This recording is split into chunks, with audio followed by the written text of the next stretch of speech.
युवक बौद्ध मण्डल नेपाल या नेसोक्कको वार्षिक साधारण सभा शनिबार जुगुदो संस्थाय अध्यक्ष राजन साके सभानायश्री जुगु च्याचो अखिल नेपाल भिक्षु महासंघ अध्यक्षले से संस्थाय धम्मानुशासक फ्राकु धम्मशोभन मास्तवीर पाखे पञ्चशील प्रदान याना सुरुजुको ख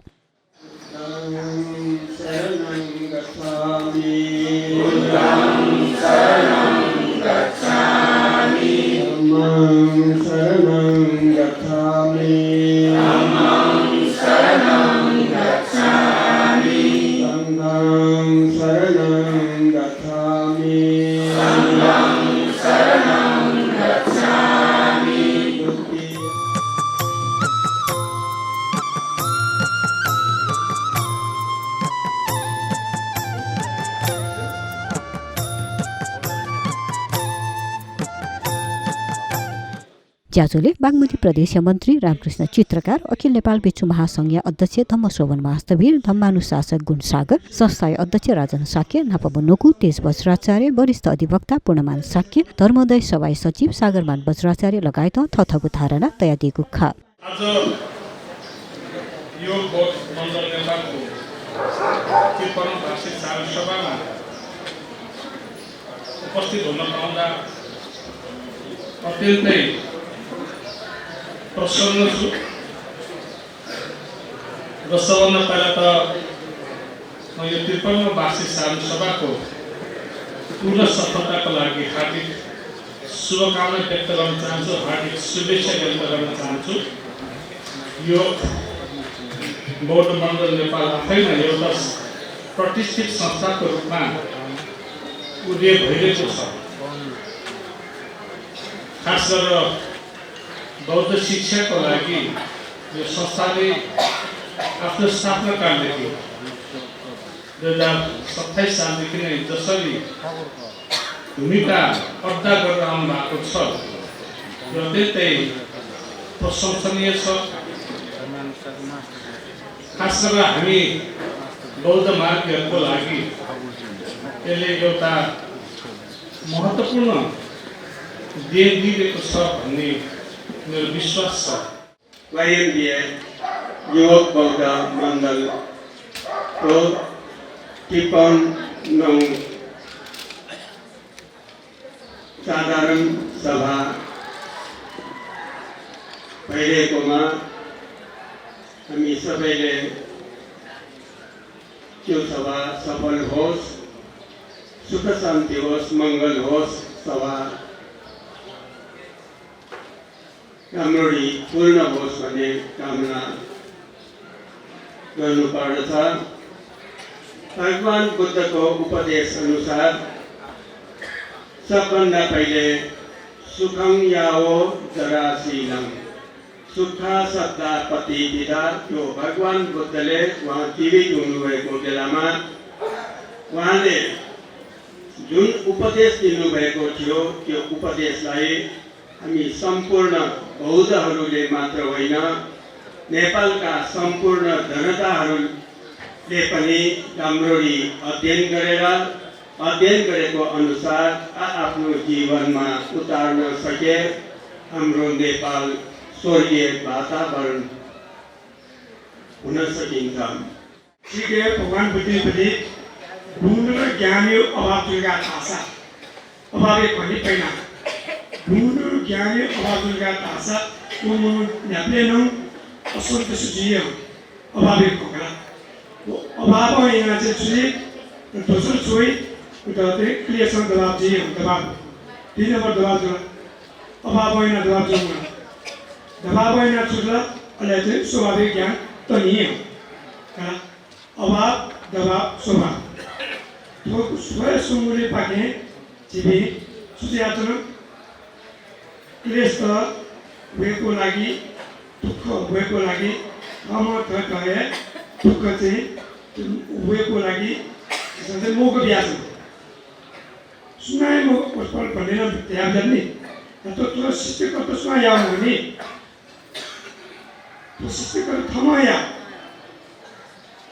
एजा अभाव नाजमा सुना याद थमाया YMBA सन् 1970 मा स्थापना भएका विभिन्न आरोह अवरोहहरू पार गर्दै आजको यस घडीसम्म आइपुग्दा धेरै अनुभव लिइसकेको एउटा संस्थाको रूपमा तपाईँहरूको सम्मुख छ। आरो अवरोहको यो क्रममा विभिन्न तबका क्षेत्र वर्गका सहितै व्यक्तिहरूले प्रत्यक्ष वा अप्रत्यक्ष रूपमा परोक्ष रूपमा विभिन्न समयमा सरसल्लाह सहयोग गर्नुभई संस्थालाई जीवन्त राख्न तथा आजको दिनसम्म वाइबिएलले ल्याइ पुर्याउन अमूल्य सहयोग गर्नुभएकोमा राष्ट्रिय तथा अन्तर्राष्ट्रिय सङ्घ संस्थाका महानुभावहरू सबै प्रक्रिया संस्थाको तर्फबाट हार्दिक आभार व्यक्त गर्न चाहन्छु। वाइबिएलले सञ्चालन गर्दै आएका विभिन्न क्रियाकलापहरू जस्तै ध्यान, परिधि शिक्षा, वाइबिएम स्कुल, गम्मन देशमा बौद्ध तीर्थयात्रा, देश विदेशबाट आएका तीर्थयात्रीको स्वागत सत्कार, देशी विदेशी सङ्घ संस्थाबाट आयोजना हुने सभा सम्मेलनमा सहभागिता जनाउने कार्यहरू आदि गर्दै आएको तथा झन्डै वाइबिएलको 80वटा विश्वका देशसित हाम्रो लिङ्क रहेको ब्यौरा पनि यहाँ उल्लेख गर्न चाहन्छु। युग बौद्धमण्डल नेपाल निरन्तर क्रियाशील भई जनमानसमा भगवान बुद्धको दर्शनलाई बुझ्ने, बुझाउने, प्रचार प्रसार आफ्नै भवनको धम्महलमा मात्र सीमित नरही टोल र विभिन्न प्रदेशहरूमा समेत नभई देश विदेशकामा समेत धर्म दर्शनलाई अंगीकार गर्दै 53 वर्षसम्म पुग्नु यहाँहरू सबैको मैत्री भावना भने म सम्झन्छु। यस्तै यस संस्थाको प्रगतिको श्रेय यस संस्थामा रहेको 11-12वटा उपकमिटीहरूको आफ्नै गतिलो क्रियाकलापले सुगन्ध थप्ने कार्य गर्दै आएको छ। त्यो संस्था चाहिँ योगदान दिएर योगदान दिया जीव संस्थाहरूमा चाहिँ मलाई कि हाउ गर्मेर लेके के जैसा आनंद त्यो संस्था छुन जैसा लीडर बिया थे आनंद का बिया थे चाहिँ फिगर त्यो संस्थाको त्यो बिया के चाहिँ जैसा सुखानुभूति महसुस यावका ए जो बियालाई चाहिँ वो सिद्धान्त आधार त्यो संस्था चले जो काम आटक चाहिँ त्यो चाहिँ संस्था चाहिँ चले जातो पर्न चाहन्छ। वाइएमबीए धर्मदेशवाको एफिलिएट मेम्बर हो र धर्मदेशले वाइएमबीएको हरेक कदममा पनि साथ दिए आएका छौँ भने हामी दुई संस्थाको बिचमा परस्पर राम्रो सम्बन्ध रहेको छ। वाइएमबीएको प्रत्येक कदममा हामी छौँ भने हाम्रो प्रत्येक कदममा वाइएमबीए छ।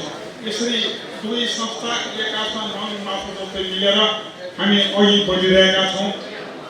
यस्तो अवस्थामा वाइएमबीएको प्रगति देखेर हामी अत्यन्त प्रसन्न छौँ, अत्यन्त खुसी छौँ र हामी उहाँहरूलाई बधाई दिन चाहन्छौँ। वाइएमबीले छोटो समयमा राष्ट्रिय तथा अन्तर्राष्ट्रिय रूपमा जुन किसिमको प्रसिद्धि कमाएको छ। ज्याजोले संस्थाय महासचिव नन्दरत्न साक्य, दाँभरी उत्तमराज वज्राचार्य संस्थाय वार्षिक प्रतिवेदन, आर्थिक प्रतिवेदन प्रस्तुत याना दिएको ख। विस्तृत रूपमा भएको प्रगति प्रतिवेदन यहाँहरूको समस्या ग्राउन्ड हुन म क्लब 95 का भाइबहरुलाई अनुरोध गर्दछु। युवक बौद्धमण्डल नेपालको 52औं वार्षिक साधारण सभा नेपालका 8औं संघनायक सरदेव बोधिसेन मासुदी भन्देज्यूको प्रमुख अतिथिहरूमा सुसम्पन्न भएको थियो। प्रमुख अतिथिबाट पञ्चशील प्रदान गरी शुभारम्भ भएको सभा संस्थाका अध्यक्ष सुश्री अनिता बज्राचार्यको सभापतित्वमा भएको थियो। सभामा प्रमुख अतिथि अखिल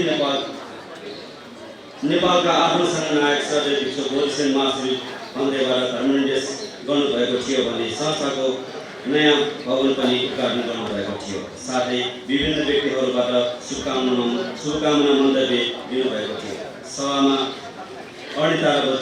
सभाका अध्यक्ष अनिता बज्राचार्यले सभामा उपस्थित महानुभावहरूलाई धन्यवाद ज्ञापन दिनुभएको थियो। धन्यवाद ज्ञापन सहित पठनकरणको कार्यक्रम समाप्त भएको थियो। यो बौद्धमण्डल नेपाल इटिपोलको आय हिसाब 2079 साल 1 गतेदेखि 2028 आषाढ 31 गतेसम्मको आय आजीवन सदस्य शुल्क हाम्रो 1000, खेती प्राप्त 5,55,600, उप समितिको आय 1,33,340, दान तथा सहयोगबाट प्राप्त 52,704, भोजन दानबाट 7,171, विविध आम्दानी 40,788, ब्याज आम्दानी 8,25,732 रुपियाँ हुनुपर्छ। अनुदान 15,000, पुस्तक बिक्रीबाट 4,000, 4 धान तीर्थयात्राबाट आम्दानी 1,07,000 गरी जम्मा 17,42,275 रुपियाँ 53 पैसा आम्दानी गर्छ। खर्चतर्फ वसन्त खर्च 29,190 रुपियाँ, सञ्चार खर्च 17,038 रुपियाँ, खाजा तथा अतिथि सत्कार 44,225 रुपियाँ, अनुदान 12,000, वार्षिक साधारण सभा खर्च 58,060 रुपियाँ। ज्याजोले संस्थायी सल्लाहकार त संस्थायी थिथि ज्या गुहाली यापी बौद्ध परियति शिक्षा गुहाली यापी स्वास्थ्य क्षेत्र गुहाली यापी लगायत यातन सम्मान यागु ख।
ज्याजोले धम्म छात्रवृत्ति प्राप्त यापी असहाय भूमि तेतन आर्थिक गुहाली यागु खसा क्लब 25 या नुपी पदाधिकारी तेत पदभार ग्रहण न याकुगु ख।